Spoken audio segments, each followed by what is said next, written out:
culoarea verde, castele bântuite, puburi în care se bea mai ales bere și engleza vorbită cu un accent inconfundabil. Irlanda poate fi descrisă și așa, dar ar fi nedrept. Irlandezilor le datorăm puțin din celebritatea noastră internațională pentru că un autor de-al lor a scris Dracula, dar lumea se schimbă datorită oamenilor, nu vampirilor. Leopold Bloom este un personaj creat de scriitorul James Joyce, iar Bloomsday este un eveniment care se sărbătorește astăzi în toată lumea. De ce ne interesează în secolul 21, când trăim atâtea crize simultan, o poveste din veacul trecut? Pentru că este despre umanitate. Ambasadorul Irlandei la București este invitatul meu de astăzi. Sunt Cristina Cileacu, începe Pașaport diplomatic.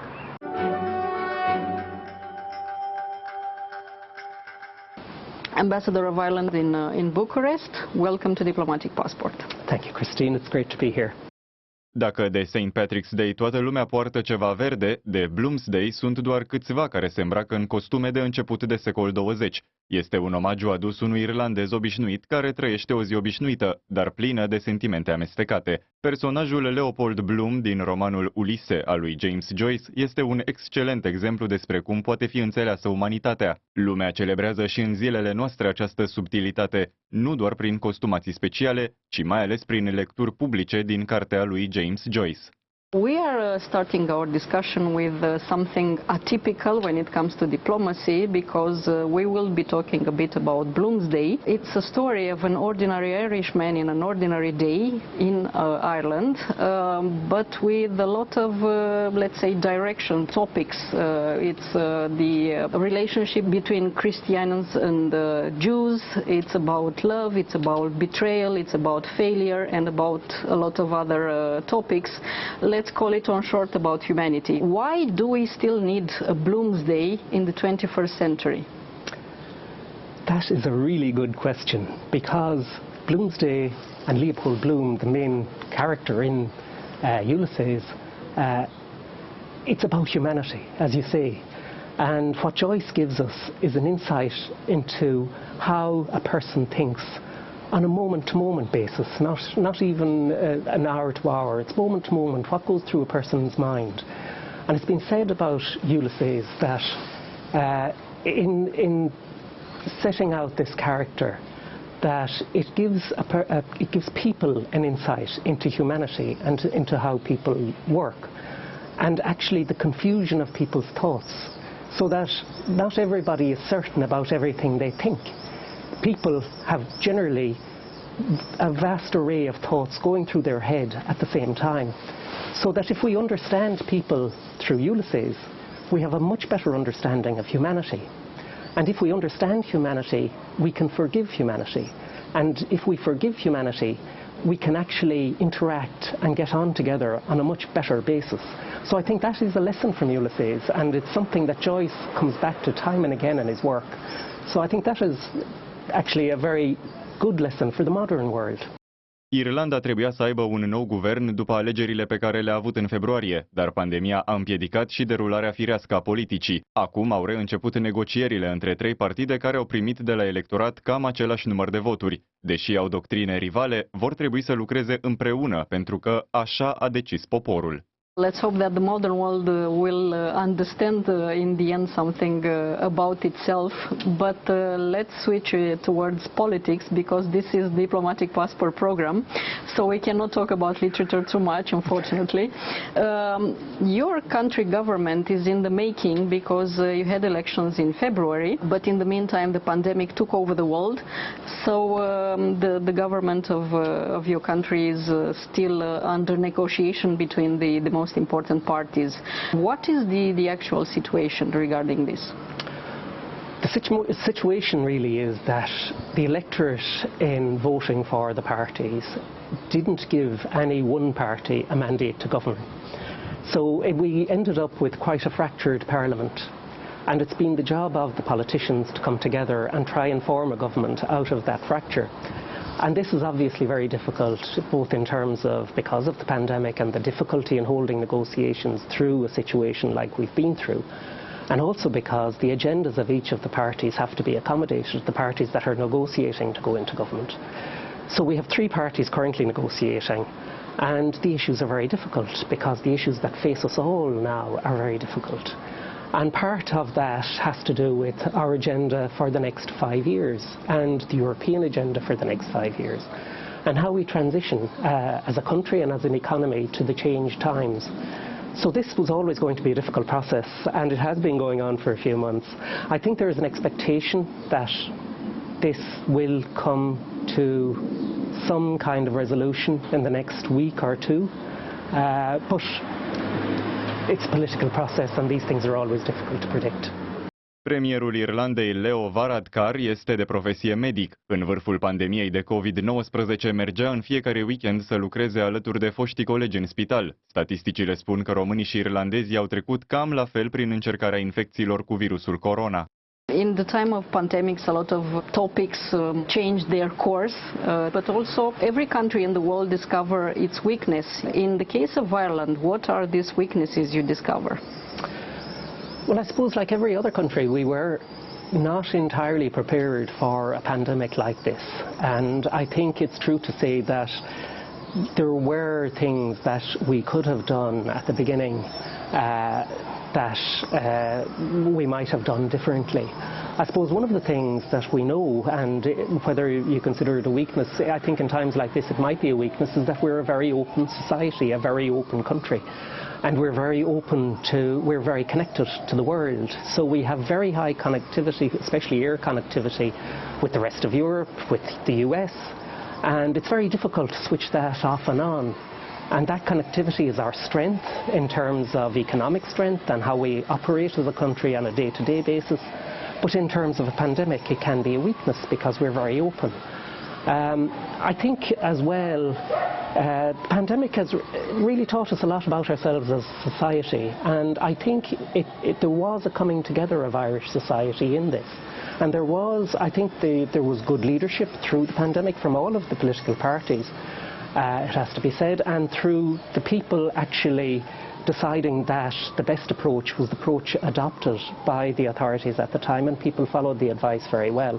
So I think that's where we stand. I suppose we'll know as we come out of this process what the strengths and weaknesses of our actual economy are, and whether we bounce back from this in a fairly okay sort of way. But that's something for the future.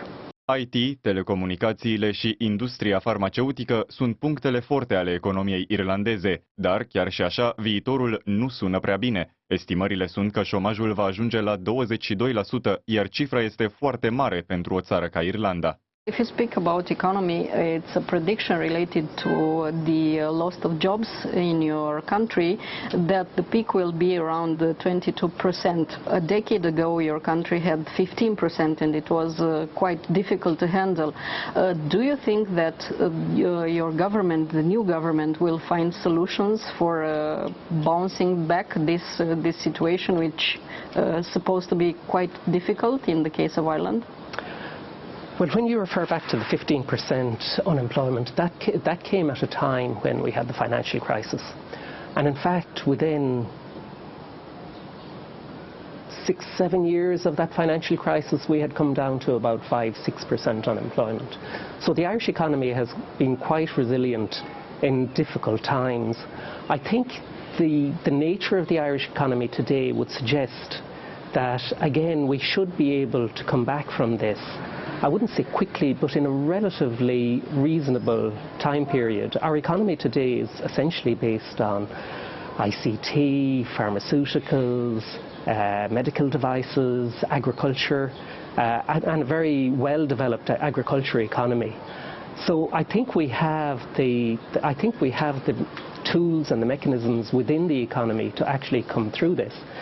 But I suppose we're a very open economy. 90% of what we produce we export. So we're very dependent on the international economy recovering as well, and the European economy. So I think that's why we're very satisfied that the European economy will get a significant injection of funding over the next period, and that should help the European economy recover in a let's say in a much quicker way than it took through the financial crisis.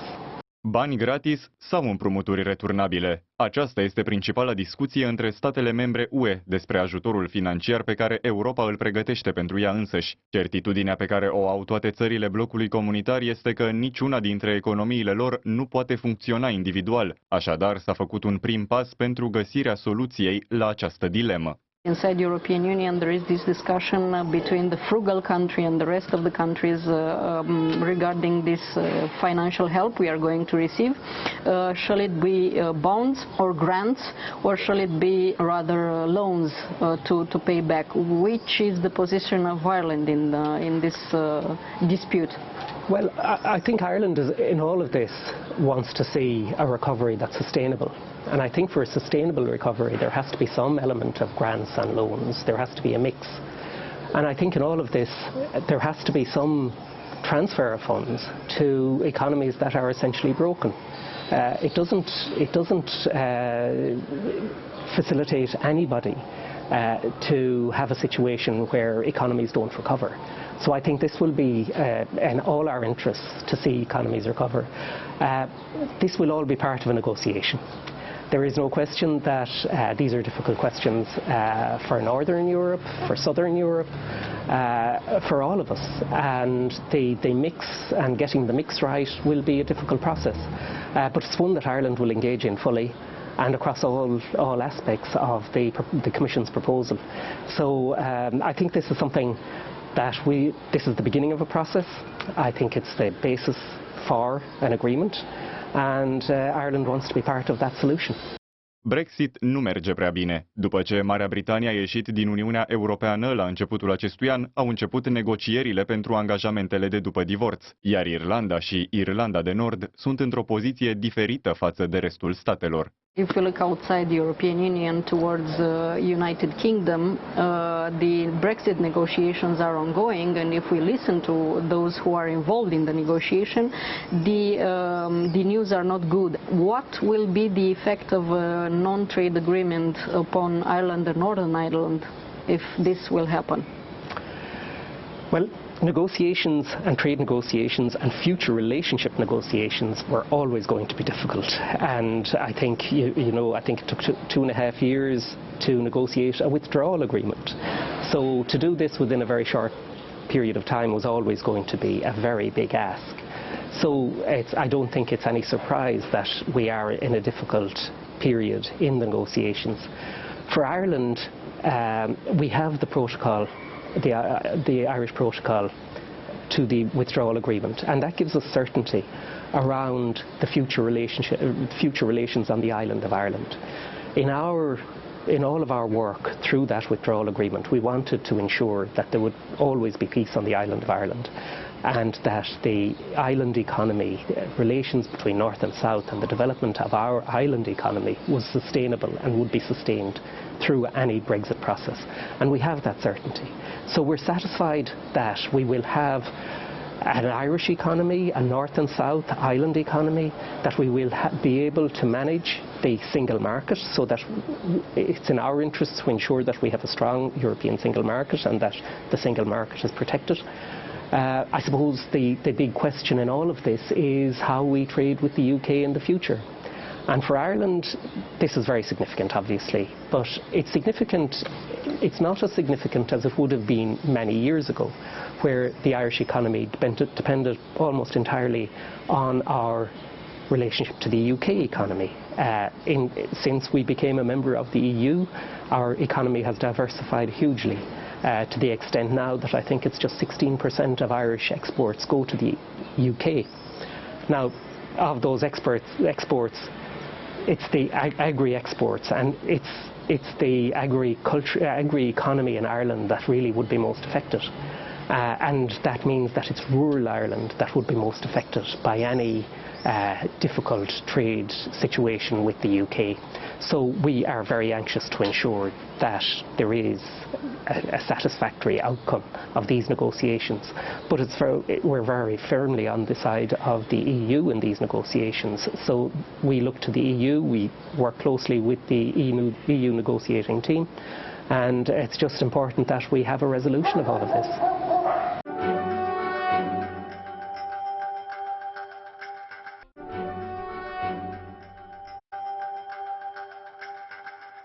Românii aleg în continuare Irlanda pentru a merge la muncă, chiar și în vreme de pandemie. Din fericire, nu au fost înregistrate cazuri de sclavie modernă în cazul lucrătorilor de la noi, care lucrează în fermele irlandezilor. In the rural side of Ireland, since you mentioned it, we can see even now in the time of less traveling, a lot of Romanian migrant workers. They travel from Romania to the Irish farms to do a lot of jobs there. And in the same time, we saw all of Europe, especially in this period, many cases of modern slavery. How are the workers protected in Ireland?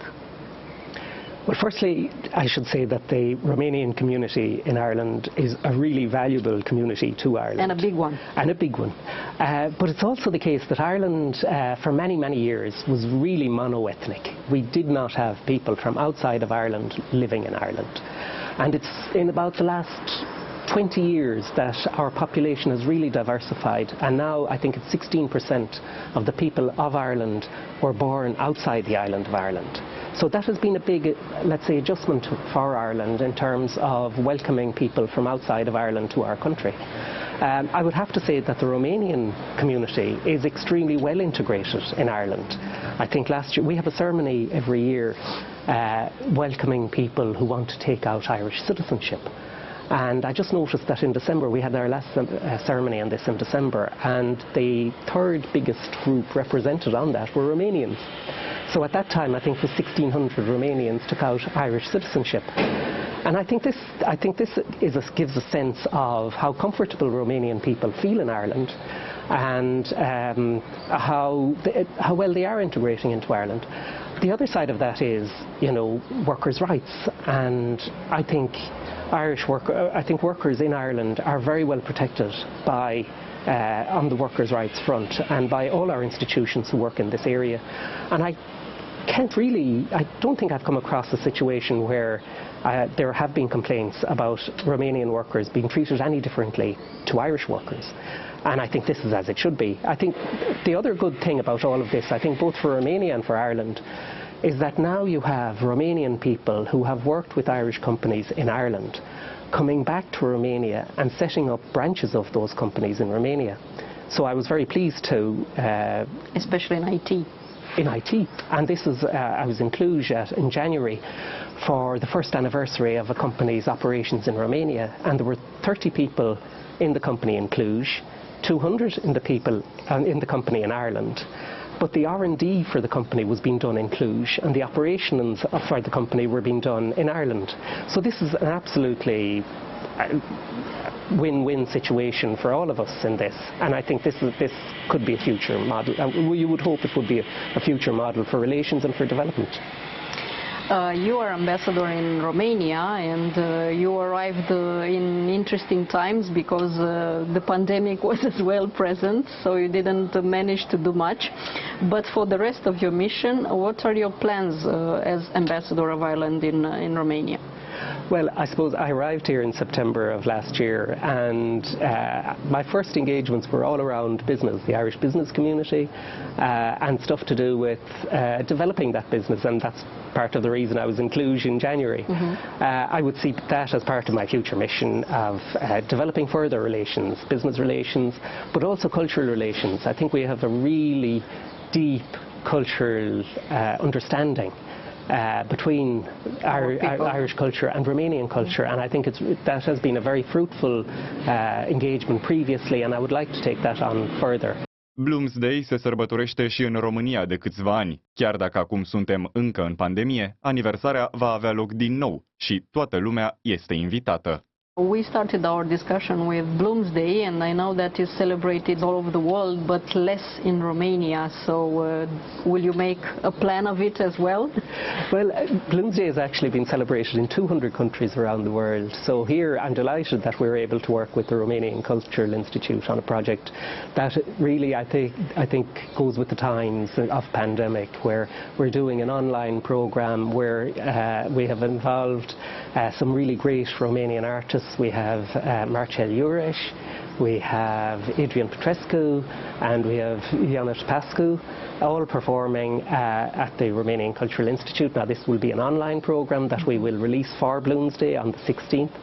We're also doing an event in Carterești Bookshop in Lipscani, and that we will have a few more readings, and we have Ada Jelic, the wonderful Romanian actress, doing some readings from Ulysses as well, and we have Adrian Petrescu as well playing there. So we hope to have a very nice event in Carterești on the evening of the 16th. And we've a few other things planned. We will have some posters in metro stations around Bucharest. And we hope to have an event in Sibiu later on in June as well that will reference Bloomsday. And Ada Jelic as well is performing. There's an international film that we're doing where we're taking snippets from around the world to put into a Bloomsday film, and Ada Jelic has done a piece on that for us as well. So hopefully people will get a good sense of Bloomsday and what it is, and the music associated with Bloomsday, as well as the readings from Ulysses. Well, I wish you a happy Bloomsday. I don't know if this is the wish, but anyway. Absolutely, and a happy Bloomsday to you too. Thanks, Christina.